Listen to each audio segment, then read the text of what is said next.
Good morning, it's June 21st, and today's devotion is taken from Isaiah 63, verse 1. We're getting to the end of Isaiah, and this is a key verse, not just of Isaiah, but all of Scripture. And the title of today's devotion is It's Time to Remember, and it's based on these words. Then his people recall the days of old, and then it goes on to reference the days of Moses, when God, through the prophet Moses, redeemed Israel from 400 and some years of slavery and brought them across the desert and ultimately into the promised land, and that God was faithful.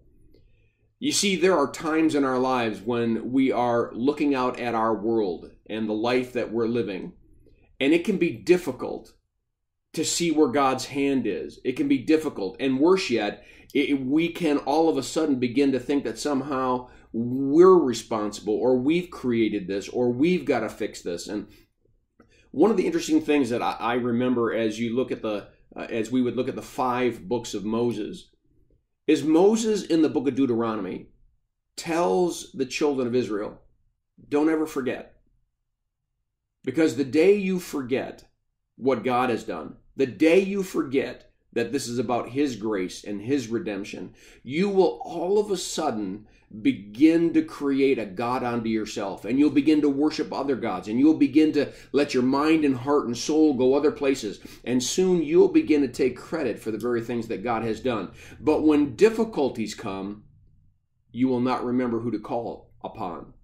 Well, the good news here is in Isaiah 63, finally some of the people of Israel are heeding the words of Isaiah, and they're remembering the works of old, and they're calling upon God to restore them. And they're calling upon God to heal them and redeem them. And I'm wondering if there isn't an aspect of our lives that need that same thing today. That rather than being overwhelmed by what this world's got going on, that we just for a little while remember how faithful God has been. And that how much He has done in our lives. And that based upon that, we look to today in that remembrance, expecting that that same God will be there for us today.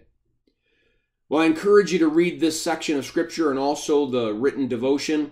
I pray that it is a blessing to you, and have a firmly rooted day.